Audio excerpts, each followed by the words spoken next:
Hello friends, good morning. നമ്മുടെ Kerala TV സീരിയലിലേക്ക് എല്ലാവർക്കും സ്വാഗതം. അങ്ങനത്തെ അഭിയും ജാനകിയും കൂടെ അമ്മയെ ആശ്രമത്തിലെത്തിച്ചു. അവിടെ ചെന്ന് കഴിഞ്ഞപ്പോഴേക്കും അവിടുത്തെ സാഹചര്യങ്ങളെ പറ്റി അല്ലെങ്കിൽ അമ്മയുടെ താമസ സൗകര്യങ്ങളെ പറ്റിയൊക്കെ അവിടുത്തെ ആ ഒരു ചേട്ടൻ പറഞ്ഞു കൊടുത്തു. അതിനുശേഷം പിന്നെ പ്രധാനപ്പെട്ട അവിടുത്തെ ആളിൻ്റെ അടുത്തേക്ക് കൊണ്ടുപോകാനായിട്ട് പറയണം. അപ്പോൾ തിരുമേനിയുടെ അടുത്തേക്ക് കൊണ്ടു ചെന്നു. തിരുമേനി ഇവരെ കണ്ടു കഴിഞ്ഞപ്പോൾ അമ്മയൊക്കെ പറ്റിയുള്ള കാര്യങ്ങളൊക്കെ സംസാരിച്ചു. ഇപ്പോൾ സക്കീർ ഭായ് എല്ലാ കാര്യങ്ങളും വളരെ വിശദമായിട്ട് തന്നെ പറഞ്ഞിട്ടുണ്ടെന്നും പറഞ്ഞു. അതെല്ലാം കഴിഞ്ഞ് അമ്മയുടെ കയ്യിലെ നാടി പിടിച്ചു നോക്കി ഇങ്ങനെ അദ്ദേഹം എന്തൊക്കെയോ ചിന്തിക്കുക. അപ്പോൾ അമ്മയെ കൊണ്ട് അവിടെ ഇരുത്തിയിട്ടുണ്ടല്ലോ, മനസ്സിൽ എന്തൊക്കെയോ അദ്ദേഹം ഇങ്ങനെ ചിന്തിച്ച് കൊണ്ടിങ്ങനെ നിൽക്കുകയാണ്. അപ്പം ജാനകിയും അബി ഇങ്ങനെ നോക്കുന്നുണ്ട്.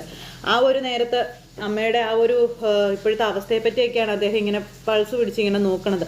ആ ഒരു അദ്ദേഹത്തിൻ്റെ ഒരു ഇതൊക്കെ കണ്ടു കഴിഞ്ഞപ്പോഴത്തേക്കും ജാനകിക്കും അബിക്കും കുറച്ചുകൂടി ഒരു വിശ്വാസമൊക്കെ ആയി. അപ്പോൾ ഇങ്ങനെ ഈ കയ്യിലിങ്ങനെ പിടിച്ചിങ്ങനെ അദ്ദേഹം നോക്കുമ്പോഴേക്കും അമ്മയുടെ മുഖത്ത് എന്തൊക്കെയോ ഒരു ഭാവവ്യത്യാസങ്ങളും കാര്യങ്ങളൊക്കെ ഇവർക്ക് ഫീൽ ചെയ്യാൻ തുടങ്ങി. അമ്മയാണെങ്കിൽ ആ തിരുമേനി ഇങ്ങനെ നോക്കുന്നു, അതിനുശേഷം കയ്യിലേക്ക് നോക്കി, അത് കഴിഞ്ഞ് മക്കളെ നോക്കി. അപ്പോൾ അദ്ദേഹത്തിനാണെങ്കിൽ കറക്റ്റ് കാര്യവും മനസ്സിലായി എന്താണ് രാധാമണി അമ്മയ്ക്ക് പറ്റിയിരിക്കുന്നതെന്നും ഏത് രീതിയിലാണ് രാധാമണി അമ്മയെ ചികിത്സിക്കേണ്ടതെന്നുള്ളതും. അങ്ങനെ അതെല്ലാം കഴിഞ്ഞ് ഇത് നിങ്ങൾ പേടിക്കേണ്ടതായിട്ടുള്ള കാര്യങ്ങളൊന്നുമില്ല എന്നും ഇതൊക്കെ ചികിത്സ കൊണ്ട് തന്നെ ഭേദമാകുന്നതേ ഉള്ളൂ, പിന്നെ അതിന് കുറച്ച് സമയമെടുക്കും എന്ന കാര്യവും പറഞ്ഞു. അങ്ങനെ അതെല്ലാം പറഞ്ഞ് ഇവർ തമ്മിൽ സംസാരിക്കുവാണ് അമ്മയുടെ അവസ്ഥയെപ്പറ്റി. അതുപോലെ തന്നെ ഇപ്പോൾ വീട്ടിലെ സാഹചര്യങ്ങളെ പറ്റിയൊക്കെ ജാനകിയും അബിയും തിരുമേനിയോട് പറഞ്ഞു കേട്ടോ, ഒന്നുകൊണ്ടും പേടിക്കേണ്ട, നിങ്ങൾക്ക് ധൈര്യമായിട്ട് ഇവിടെ നിന്ന് പോകാം. അമ്മ പഴയതുപോലെ തന്നെ എല്ലാ ഓർമ്മകളും തിരിച്ചെടുത്ത് ജീവിതത്തിലേക്ക് മടങ്ങി വരും എന്നും ആ തിരുമേനി പറയുക. അപ്പം അങ്ങനെ അതെല്ലാം പറഞ്ഞ് ഇവർക്ക് നല്ല ശുഭപ്രതീക്ഷയൊക്കെ കൊടുത്ത് ഇവരെ പറഞ്ഞയക്കുവാണ്.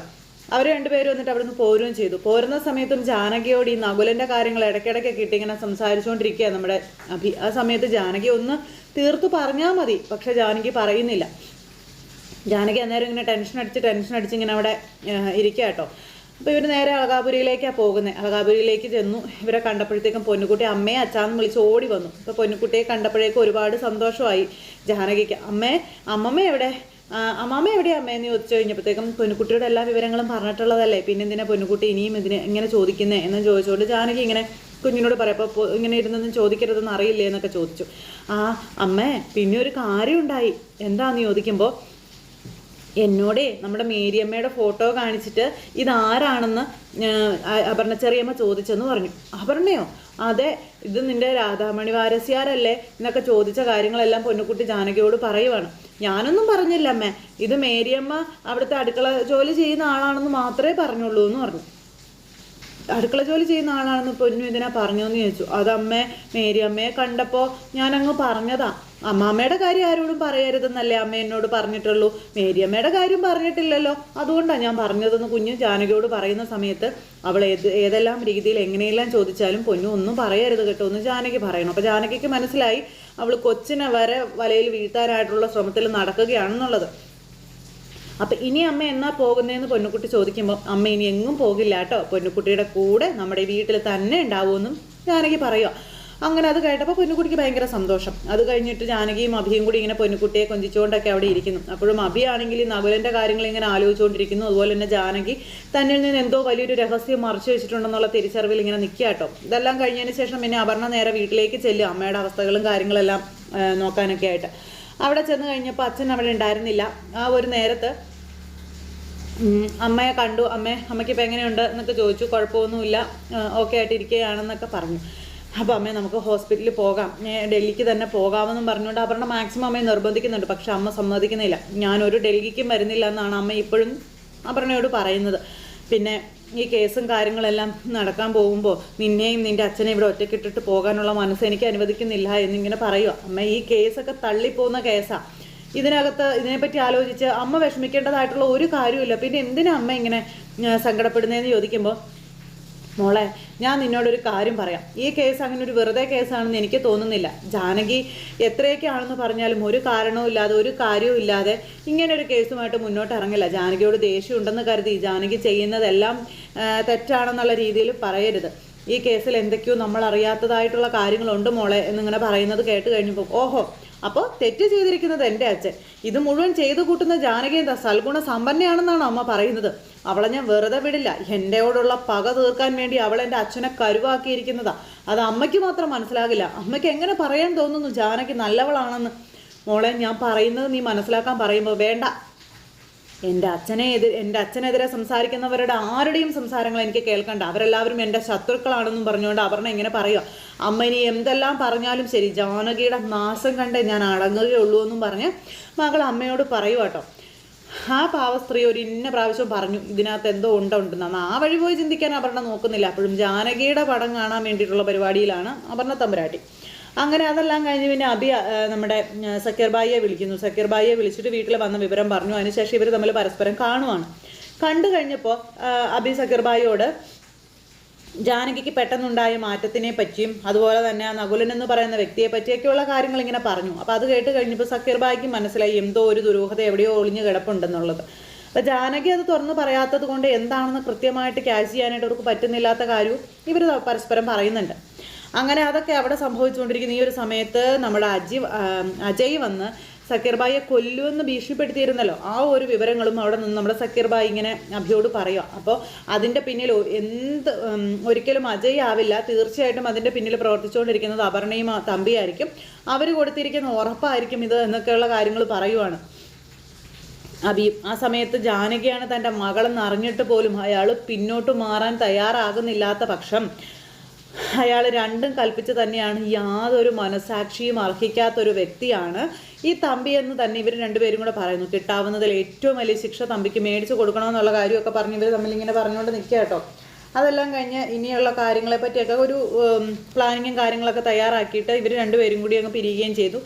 ജാനകിയും കുഞ്ഞും കൂടെ വീട്ടിലിരിക്കുന്നു. ഈ സമയത്ത് അബി വീട്ടിലേക്ക് ചെന്ന് കയറി. അപ്പോഴേക്കും ജാനകിയും അബിയും കൂടി ഇങ്ങനെ ഈ തമ്പി സക്കീർബായിയുമായി അജയ് വന്ന് തമ്പിയുടെയൊക്കെ ഒരു പ്ലാൻ സക്കീർബായിയോട് പറഞ്ഞതിനെ പറ്റിയുള്ള കാര്യങ്ങളൊക്കെ അബി വന്ന് ജാനകിയോട് പറഞ്ഞുകൊണ്ട് നിൽക്കുക. അങ്ങനെ ഇവർ തമ്മിൽ സംസാരിച്ചുകൊണ്ടിരിക്കുമ്പോഴാണ് യാദൃശ്ചികമായിട്ട് മകളെ കാണാനായിട്ട് തമ്പി വീട്ടിലേക്ക് കയറി വരുന്നത്. തമ്പി വീട്ടിലേക്ക് വരുമ്പോൾ അപർണ അവിടെ ഇല്ലാത്ത കാര്യം തമ്പി അറിയുന്നില്ല. കയറി വന്ന പാടെ ഇവരെ കണ്ടു. ഇവരെ കണ്ടപ്പോഴത്തേക്കും തമ്പിക്ക് ഒരു മാതിരി ഷോക്കായതുപോലെ ആയിപ്പോയി. അപ്പോൾ തമ്പി ഇങ്ങനെ വന്ന് നിൽക്കുന്നു. തമ്പിയെ കണ്ടപ്പോഴത്തേക്കും ജാനകിക്ക് ഭയങ്കര കലിപ്പ്. അപ്പോൾ അബി ചോദിച്ചു, നിങ്ങളെന്തിനാ ഇവിടെ വന്നതെന്ന് ചോദിച്ചു. അപ്പോൾ ജാനകിയെ മുന്നിൽ കണ്ടു കഴിഞ്ഞപ്പോൾ ഇയാൾക്ക് വായിൽ നാവില്ല, മിണ്ടാട്ടം മുട്ടി ഇങ്ങനെ നിൽക്കാം. നിങ്ങൾ ആരെ കാണാനാണ് ഇങ്ങോട്ട് വന്നതെന്ന് ചോദിക്കുമ്പം ഞാൻ അപർണയെ ഒന്ന് കാണാൻ വന്നതാണെന്ന് പറഞ്ഞു. അപർണയെ കാണുന്നത് എന്തിനാ? അപർണയെ കാണണമെങ്കിൽ മകളെ സ്വന്തം വീട്ടിലേക്ക് വിളിച്ച് വരുത്തി കാണാം, അല്ലാണ്ട് ഇവിടെ വെച്ചല്ല കാണേണ്ടതെന്നൊക്കെ പറഞ്ഞുകൊണ്ട് അബി ഇയാളെ ഇറക്കി വിടാൻ നോക്കുക. അബി നീ കാണിക്കുന്ന അവിവേകമാണെന്നൊക്കെ പറഞ്ഞ് തമ്പി പറയുമ്പം എന്താണ് അവിവേകം? താൻ എത്ര നല്ലവനാണെന്ന് എനിക്കറിയാമെന്ന് നമ്മുടെ ജാനകിയും നിൽക്കുമ്പോൾ അബി ഇങ്ങനെ പറയുക കേട്ടോ. സ്വന്തം മകളുടെ ജീവിതം പിച്ചി ചീന്തിയത് പോലീസ് സ്റ്റേഷനിൽ കംപ്ലൈൻ്റ് ആയിട്ട് കൊടുക്കാൻ വന്നപ്പോൾ ആ പാവപ്പെട്ട അച്ഛനെ താനും തൻ്റെ കൂട്ടാളികളും കൂടെ ചേർന്ന് കെട്ടി തൂക്കിയതല്ലേടോ എന്ന് ചോദിച്ചു.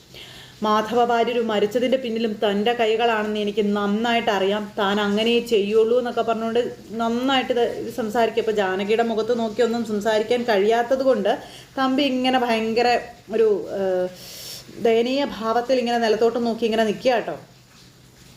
എന്നെ ഉപദ്രവിക്കരുത്, എൻ്റെ കുടുംബം നശിപ്പിക്കരുത്, എൻ്റെ അഭിമാനം നശിപ്പിക്കരുത് എന്നൊക്കെ പറഞ്ഞുകൊണ്ട് തമ്പി ജാനകിയുടെ ഒക്കെ കാല് പിടിച്ചെന്നുള്ള രീതിയിൽ പറയുമ്പം കാർക്കിപ്പിച്ചൊരു തുപ്പും തുപ്പിയിട്ട് നമ്മുടെ ജാനകി, തനിക്ക് കുടുംബത്തിൻ്റെ വില എന്താണെന്ന് തനിക്ക് അറിയാവോളൂ, തനിക്കൊരു ജീവിതം കിട്ടി, തനിക്ക് കുടുംബമുണ്ട്, ഭാര്യയുണ്ട്, മകളുണ്ട് എന്ന് കരുതി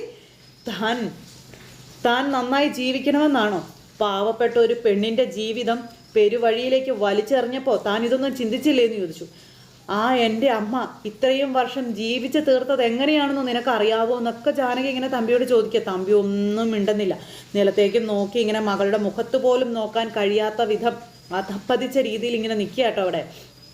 ജാനകി ആരാ മോള് വിട്ടു കൊടുക്കുമോ? തന്നെ ഞാൻ വെറുതെ വിടില്ല എന്ന് തന്നെ ജാനകി തമ്പിയോട് പറഞ്ഞു. എൻ്റെ ഈ ജന്മം തന്നെ എന്തിനാണെന്ന് തനിക്കറിയോ?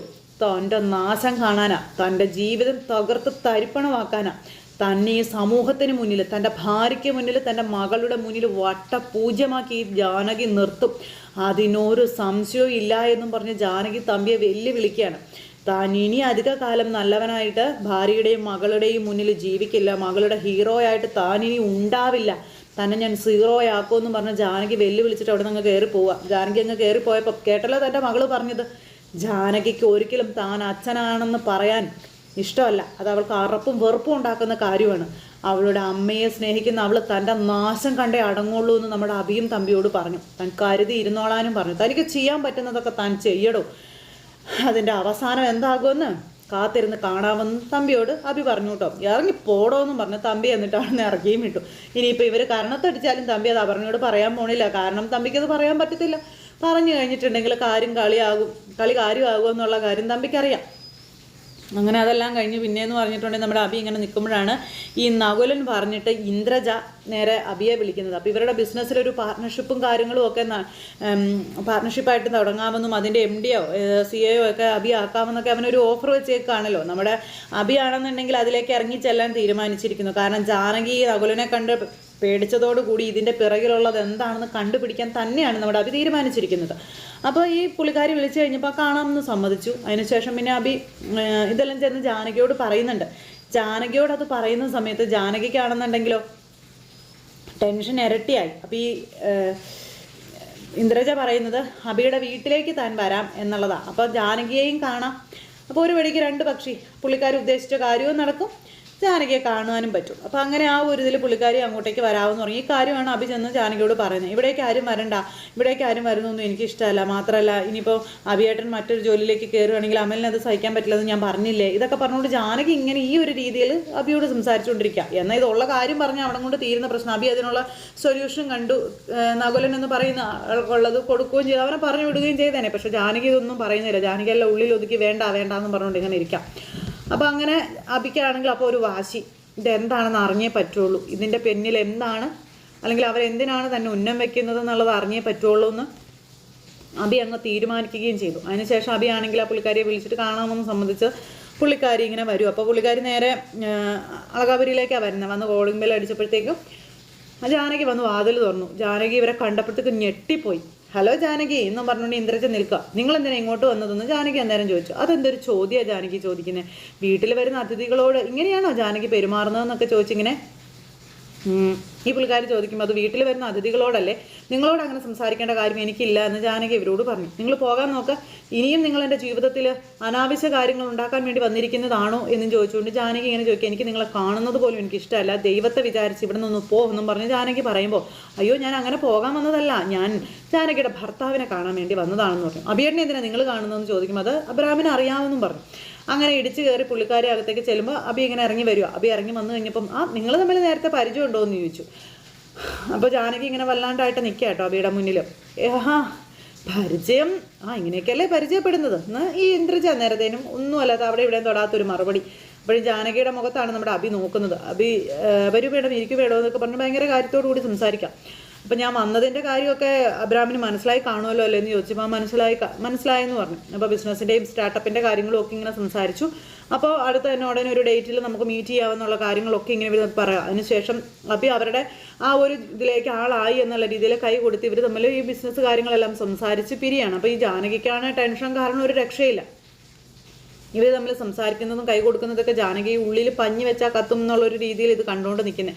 ആ ഒരു സമയത്ത് അഭി ജാനകിയെ ശരിക്കും ശ്രദ്ധിക്കുന്നുണ്ട്. അതുപോലെ ഇന്ദ്രജിയും ജാനകിയെ ശ്രദ്ധിക്കുന്നുണ്ട്. അപ്പോൾ ജാനകിയുടെ മുഖത്തെ ആ ഒരു പേടി അത് അഭിക്കും മനസ്സിലായി, ഇന്ദ്രജിക്കും മനസ്സിലായി. കാര്യങ്ങളെല്ലാം അങ്ങനെയൊക്കെ കറക്കി ചുറ്റി തിരിഞ്ഞൊക്കെ നിൽക്കുന്നിടത്താണ് അടുത്ത ആഴ്ചത്തെ കഥ വരുന്നത്. അപ്പോൾ ആരും തന്നെ മിസ് ചെയ്ത് കളയാതെ എല്ലാവരും കാത്തിരുന്ന് കാണണം കേട്ടോ. എല്ലാവർക്കും നല്ലൊരു ദിവസം ആശംസിക്കുകയാണ്. നന്ദി.